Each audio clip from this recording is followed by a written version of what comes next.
Before we start the review of the actual album, can I just make a little complaint about something that's not related to the quality of the music? Can bands and labels, I guess I should say more specifically, stop releasing so many songs before an album comes out? This album only has 10 full songs. There's 2 intro and interlude, like exitlude type songs, and then they released 5 before the album even dropped. Stop doing this. It's not just Breaking Benjamin, but it's so desperate. Stop putting so many songs out and spoiling the albums before the album gets out into the world. Okay, ran over.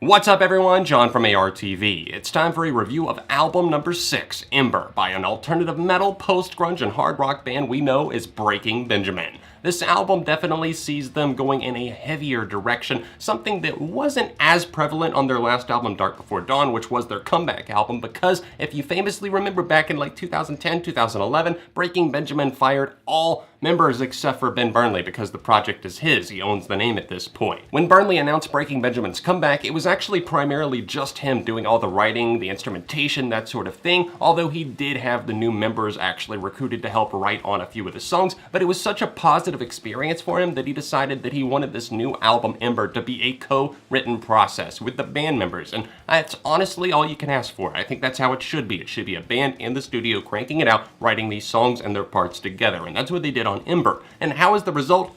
Honestly, it just feels like more of Breaking Benjamin. It feels like them kind of cruising in a way, and not to really hate on them whatsoever. They know what they're good at, they know their craft, and I guess they know what their fans want, but at the same time, I think back nearly 15 years removed, because I think it's been more than that at this point since their first album, when they broke onto the scene. And how have they changed it up or really shape-shifted over the years?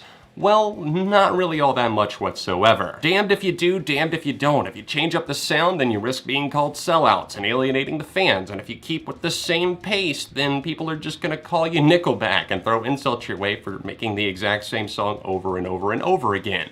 And I think that the sweet spot is somewhere in between, when you can stay true to yourself, but also innovate. And I don't feel like Breaking Benjamin truly do that on this new record. Yes, it's heavier than the last output that they've had, Dark Before Dawn, but that album suffered overall because of formulaic songwriting, falling into the same cycles that they've kind of fallen into in the past, and just not really having that many fresh ideas. And on this new record, while it's kind of a welcome return to the fact that we're getting more of these deep growls from Ben Burnley, we know he's good at it, but at the same time, when it pops up, it's feeling a little bit cheesier these days. And on Red Cold River, for example, the lead single from this album, the representation of the record that they wanted to put out in the world, I just found it to be very underwhelming because this track rotates between the screamed vocals and the run, and it just feels so melodramatic in a way, and I'm not really on board with that. And then there's one track in particular that really stood out to me like a sore thumb towards the end of this record. That one's called Save Yourself, and the screamed vocals there feel so forced and over the top. It's just like me in the shower imitating Breaking Benjamin.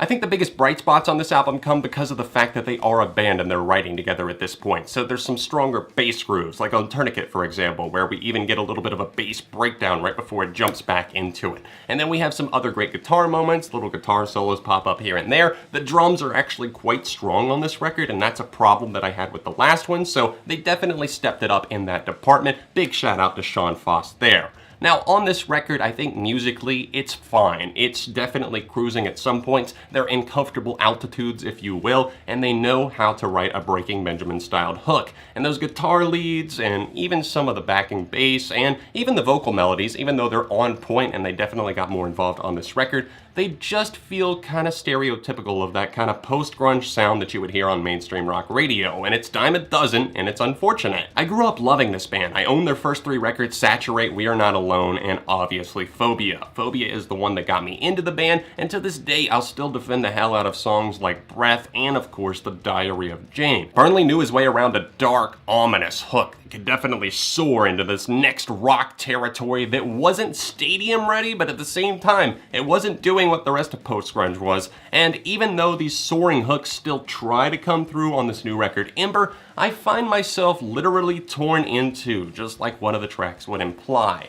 On some of these moments, like the one that I just made a bad pun about there, Torn in Two, I find myself on the fence because I don't know how to feel about these tracks because everything just feels kind of standard, kind of programmed, and it's like, I guess I should be enjoying this, and I know that most Breaking Benjamin fans will because obviously the diehards are going to be the diehards, and this band has a lot of those. But at the same time, don't you want something just maybe a little bit more, maybe a little bit more depth? Yes, we're getting that magnifying glass that really looks and takes a deeper search into Burnley's soul and all of his demons and everything like that. But so many of these tracks, like even Feed the Wolf, which is one of my favorites here. I like that one musically a whole lot. The guitars are really foreboding, and I think that they have a big sensation to them. It's like a wall of noise hitting you at some points in the best way. But overall, tracks like that, Tourniquet, Psycho especially, and then obviously Save Yourself and Blood. I feel like these tracks are all about him like changing, and he's a stranger, and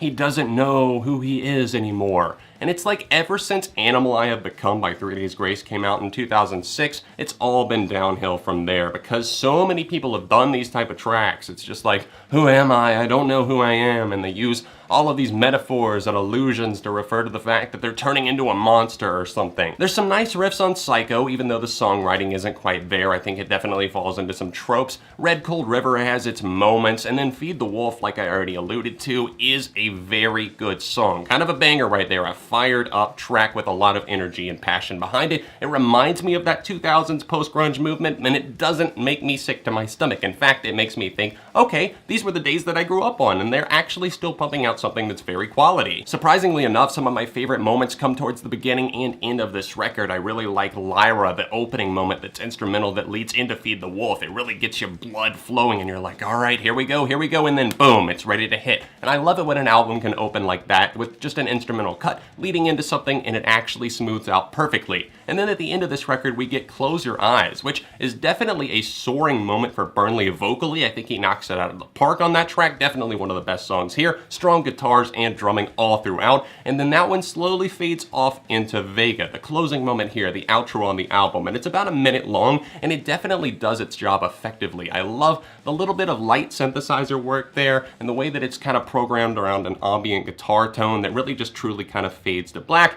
and then circles right back around so you can listen again. The aggressive vocal tendencies and the flair for dramatic on Tourniquet is really nice, and I really can sink my teeth into that one. That one in particular really sees him opening up that deep growl, and it doesn't feel cheesy to me. On this one in particular, once you get to the hook, it definitely has a lot of power and stamina to that instrumental, and I think that's really what helps feed this song and keep it chugging along. We sadly kind of go on a losing streak towards the middle of this record. We get into Down, and that one truly kind of throws me off because I do like that gentle opening. You get about 20 seconds, 30 seconds, and it slowly winds in, very airy, a little bit more spacey, and then you get into the actual song itself, and it just feels like more of the same. It feels like the same track that I might have heard on Dear Agony, or maybe even their last record, Dark Before Dawn, and it leaves me a little bit dumbfounded because I'm like, okay, you had a good premise here, you just didn't execute all that well. And then we come out of that moment, we go into some of the others that I don't care about all that much. Torn in Two definitely has some aggressiveness to it, and I think that a lot of people are going to like it.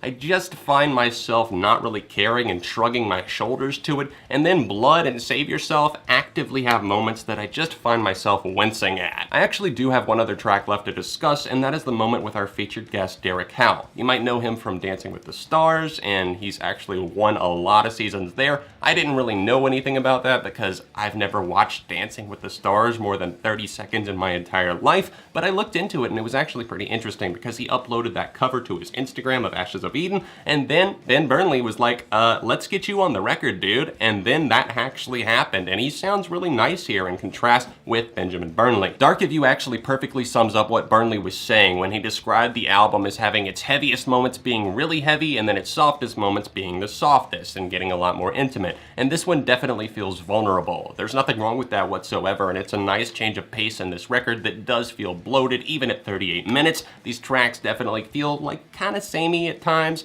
and they have that DNA that is obviously and clearly Breaking Benjamin. As I said before, longtime fans are going to be so stoked on this record, I feel like, but if you're a music fan that's just wanting something more than just the usual output, I mean, I don't think you're going to be happy with this. I don't think this is going to be the album that wins you over to Breaking Benjamin. If you thought they were generic in the past, you're going to think this is generic too. and me personally, I just find myself falling off with this band over time. Unfortunately, I'm not really into this record all that much, although I appreciate the musicianship, I appreciate some of the guitar moments and some of the vocal moments.